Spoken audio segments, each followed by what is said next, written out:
দেখো একটা কোশ্চেন করব আমরা, সলিউশন খেয়াল করো। নিম্নের তথ্য হতে এক্স এর উপর ওয়াই নির্ভরণ সমীকরণ বের করো বা নির্ণয় করো। দেয়া থাকবে সহবেদাঙ্ক কোভেরিয়েন্স, অর্থাৎ দ্বিচলক তথ্যের বিস্তার পরিমাপকে সহবেদাঙ্ক covariance cov of x Y. Covariance of x Y এর মান মনে করো 28.8, এক্স এর গড় x bar is equal 10, Y এর গড় Y bar is equal 90, X এর পরিমিত ব্যবধান এস এক্স বা সিগমা এক্স ইজ ইকুয়াল 3 হলে এক্স এর উপর ওয়াই নির্ভরণ সমীকরণ নির্ণয় করো। কোশ্চেনটা তোমাদের বই যদি বলো 49 নাম্বার। দেখো কোশ্চেনটা বলেছে এক্স এর উপর ওয়াই এর নির্ভরণ সমীকরণ নির্ণয় করো যখন মান দেয়া আছে, খেয়াল করো, covariance of x y, cov of x comma Y is equal কত 28.8, এক্স বার এক্স এর গড় x bar is equal 10, Y এর গড় ওয়াই বার ইজ ইকুয়াল 90 ও এক্স এর পরিমিত ব্যবধান এস এক্স, বা এটাকে এইভাবে থাকতে পারতো sigma X is equal 3। S থেকে স্ট্যান্ডার্ড ডেভিয়েশন বোঝাচ্ছে।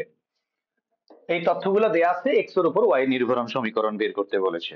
তো দেখো অ্যান্সার দেয়া আছে বা দেওয়া আছে এক্স ও ওয়াই এর সহবেদাঙ্ক X comma Y is equal 28.8, X এর গড় x bar is equal 10, Y এর গড় ওয়াই বার ইজ ইকুয়াল 90 এবং এক্স এর পরিমিত ব্যবধান এস এক্স বা সিগমা এক্স ও থাকতে পারে। পরিমিত ব্যবধানকে কিন্তু সিগমা দ্বারাই বেশি নির্দেশ করা হয়, স্ট্যান্ডার্ড ডেভিয়েশনের এস ও লেখা যায়। এক্স এর পরিমিত ব্যবধান এস এক্স ইজ ইকুয়াল মান দেয়া আছে 3। এখন এখান থেকে আমাদেরকে এক্স এর উপর ওয়াই নির্ভরণ সমীকরণ বের করতে হবে। আমরা জানি এক্স এর উপর ওয়াই এর নির্ভরণ সমীকরণ y cap is equal a plus b x. Y cap is equal কি এ প্লাস বিএক্স। এখানে নির্ভরণ সমীকরণের ঢাল, এটা হলো নির্ভরণ সমীকরণ, এটা ঢাল কি স্বাধীন চলকের সহগ যেটা প্লাস বি বা বি, এটা হচ্ছে ঢাল বা নির্ভরাঙ্ক। এখন নির্ভরণ সমীকরণের ঢাল বা নির্ভরাঙ্ক বি ইজ ইকুয়াল, যখন সহবেদাঙ্ক দেয়া থাকবে তখন ঢাল b is equal covariance of x y, এটাই তো সহবেদাঙ্ক, এক্স ও ওয়াই এর সহবেদাঙ্ক কোভেরিয়েন্স। কোভেরিয়েন্সকে সংক্ষেপে কব দ্বারা নির্দেশ করে, বাই পরিমিত ব্যবধান স্কোয়ার মানে কি ভেদাঙ্ক এস এক্স স্কোয়ার, এক্স এর পরিমিত ব্যবধানের উপর স্কোয়ার। যদি এটাকে এক্স এর উপর ওয়াই নির্ভরণ সমীকরণ, যদি দুইটা সমীকরণ হতো তাহলে আমরা কি করতাম, ওয়ান ওয়ান ইউজ করতাম। আর যদি আরেকটা করতাম, যদি ওয়াই এর উপর এক্স এর নির্ভরণ সমীকরণ কি হইতো, x cap is equal a two plus b two y, তখন ঢাল বি ইজ ইকুয়াল বা বি টু ইকুয়াল হইতো covariance of x y by s y square. যখন ওয়াই এর উপর এক্স এর, তখন ওয়াই এর পরিমিত ব্যবধান নিচে হইতো, মানে পরিমিত ওয়াই এর ভেদাঙ্ক, পরিমিত ব্যবধানের উপর স্কোয়ার মানে কি ভেদাঙ্ক ভ্যারিয়েন্স।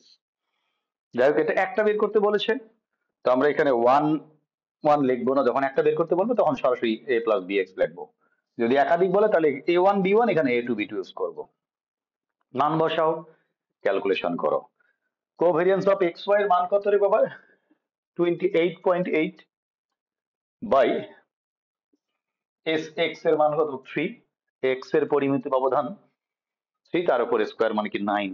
তো কি দাঁড়াচ্ছে 28.8 ভাগ 9 ভাগ করো, কে আনমিউট কে, আনমিউট কে 3.2, 3.2 কার মান পাইলাম এটা, আমরা পাইলাম নির্ভরাঙ্ক বা ঢাল বি এর মান হচ্ছে 3.2।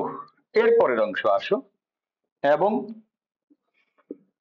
নির্ভরণ সমীকরণের ছেদক এ ইজ ইকুয়াল, আমরা তো জানি y bar minus B x bar, y bar minus B x bar. খেয়াল করি এটা কি y bar minus B x bar, Y বারের মান দেয়া আছে দেখো, 90 মাইনাস বি এর মান তো আমরা বের করলাম এখনই 3.2 ইন্টু এক্স বারের মান হচ্ছে 10, তাহলে 90 মাইনাস 3 অর্থাৎ 3.2 মানে 32, তাহলে 90 থেকে 32 যদি বিয়োগ করো কত হবে 58, তবে 58 কার মান, এর মান। অতএব এক্স এর উপর ওয়াই এর নির্ভরণ সমীকরণ y cap is equal a plus bx, y cap is equal a এর মান হচ্ছে 58 প্লাস বি এর মান হচ্ছে কত 3.2 ইন্টু এক্স, এটাই হচ্ছে এক্স এর উপর ওয়াই এর নির্ভরণ সমীকরণ। অর্থাৎ ওয়াই এর মান নির্ভর করে কার উপর, এক্স এর উপর। এক্স এর উপর যার উপর সেটা থাকবে ডান পাশে, বাকিটা থাকবে বামে। আশা করি তোমরা ক্লিয়ারলি বুঝেছো।